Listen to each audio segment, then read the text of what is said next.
I think it is in trouble. I've thought so for about 6 weeks now. We think that there's probably another leg down from here.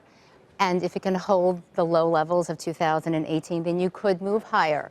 But right now, we just see a very messy and unsatisfying market. And when you look beneath the surface or beneath the hood of the S&P 500, a lot of stocks are already in bear market territory. That's right. And the reason you're feeling it so much on the index level is because the large cap tech names, which drove the market performance and became 25% of the index just in August alone, with those stocks dropping, you need the other 75% to carry it. And it's a math problem. It's very hard to get that kind of performance to move the index up. I was never very good at math problems, and apparently the market isn't either. Michael Arone, what do you think? Does this market still have some staying power, or are you concerned about it, or qualifiedly so?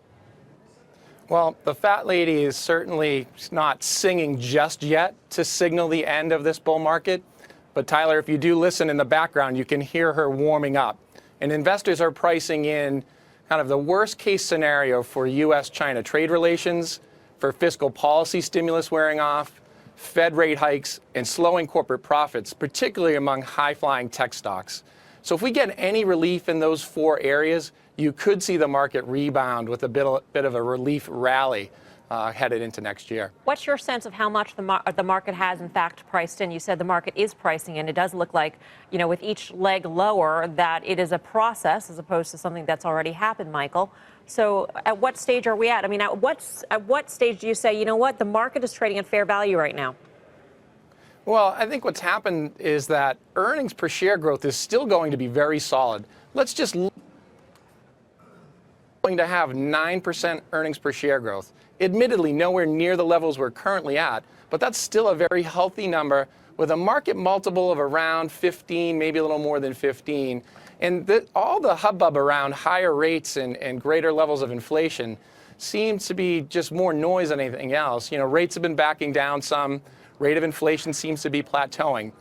To me, the big risk is if the Fed continues to go too far, too fast, I think that could have problems. We're seeing that, for example, in the NAHB number today in terms of housing, construction, and some of those numbers. So I think the risk there is that the Fed perhaps goes too far, too fast. Alicia, in the survey we cited at the top of the segment, we mentioned that people think healthcare is a place to go. Do you agree with that? And what do you think of tech shares? So I do agree with the healthcare piece, but I'd break it apart.